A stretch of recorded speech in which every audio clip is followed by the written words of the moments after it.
Patrick Joseph Magee is a former Provisional Irish Republican Army volunteer, best known for planting a bomb in the Brighton's Grand Hotel targeting Prime Minister Margaret Thatcher and her cabinet, which killed 2 men and 3 women.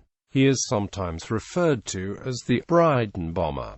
Early life and IRA career. Patrick Magee was born in Belfast but moved with his family to Norwich when he was 4 years old. He returned to Belfast at the age of 20 in 1971 and later joined the Provisional IRA. In June 1973, he was interned during Operation Demetrius. He was released in November 1975. Brighton Hotel bombing. The plot to bomb the Grand Hotel had started in 1981 as an act of revenge for the stance Thatcher had taken over the 1981 Irish hunger strike. Magee had stayed in the hotel under the false name of Roy Walsh 4 weeks previously. During the weekend of 14 to 17 September 1984, he planted the bomb, with a long delay timer, in the bathroom wall of his room, number 629.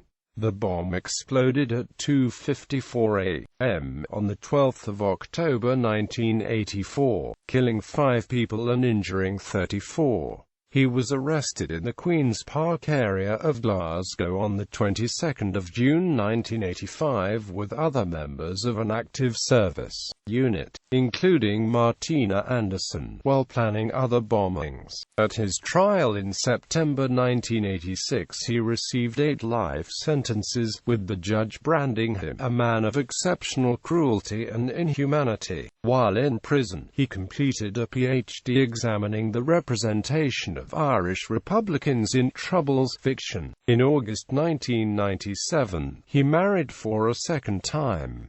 After prison, Magee was released from prison in 1999, having served 14 years in prison under the terms of the Good Friday Agreement. Originally he was sentenced to 8 life sentences and a minimum tariff of 35 years.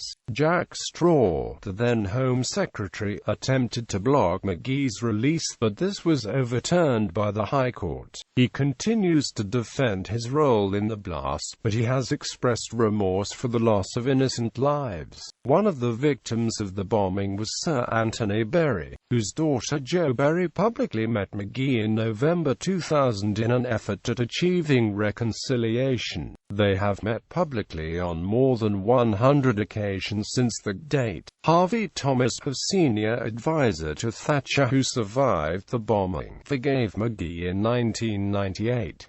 Thomas has since developed a friendship with Magee, including hosting him in his own home. Thomas cited his Christian faith as the reason why he felt compelled to forgive. Norman Tebbit, whose wife was paralyzed in the Brighton bombing, has asserted he could only forgive Magee if he went to the police and provided them with the names of anyone else who was responsible for the bombing. He has argued that giving up violence is insufficient, stating, "If Dr. Shipman had announced he was not going to murder any more of his patients, I don't think we would have felt that was a case for going good old Shipman and giving him a slap on the back and a special award from the BMA." Books. Patrick Magee, Gangsters or Guerrillas.